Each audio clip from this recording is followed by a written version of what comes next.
So I got tired of calling myself a filmmaker or a storyteller or a creator, but only having unmade concepts to show for that. Got tired of waiting for whatever the right time would be, because the truth is, the time is never right to start something new.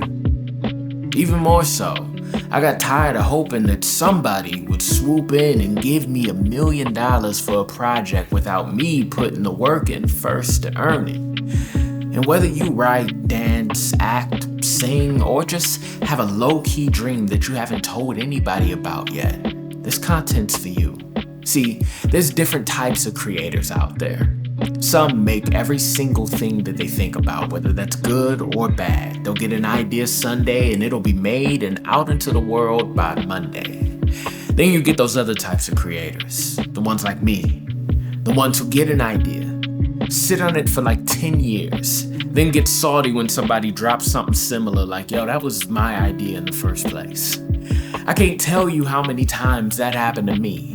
Waiting to release, pausing until every piece of your dream is absolutely perfect, the money, the audience, the timing, but the twist is that those things never really do come together, and they won't ever line up the way that you think they will until you actually just start. So, I did something crazy. I started. And it's not perfect. A lot of it's not polished, but it is a start. And if I could talk to the me a year ago who was waiting to start, I would tell him this. Don't ever sit on what your story is.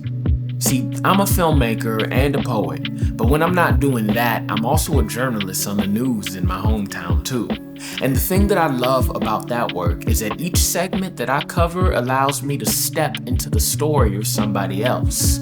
When I do my coverage about the good in my neighborhood, I don't ever step into a business or step into an initiative. I step into people's dreams, things that they had an idea for, that they now tell a story through. And I think of how much of a shame it would have been if they kept all those beautiful stories to themselves. And taking that concept away from them or me, every single person on the earth has a story, a perspective that could be useful. But fear, or in my case, waiting for that perspective to be perfect, blocks most of us from even starting to tell our stories. And this page is for artists, but this is a lesson that applies to everybody. Because from that multi-million-dollar CEO to that old church lady who cooks for the kids, we're all telling some type of story. And whatever that story is that we're telling is leaving some sort of legacy. Whether we mean to or not, all of us are making a mark on the world, just as a result of being here. So the stories that we tell, through our anger, through our success, through our fear, it's all real. And neighborhood stories, for me, is my way of owning that. Of taking all that I've seen from the world that I love, from the people that I love, and telling it as messy, unprepared, and unpolished as it is. And I got tired of perfection, too, of chasing it. So I'm inviting you to ride this wave of flaws and experience and learning on the job. Because I'm starting to learn that that's where many of life's most beautiful lessons come out of. It's a tragedy to have a voice and not use it.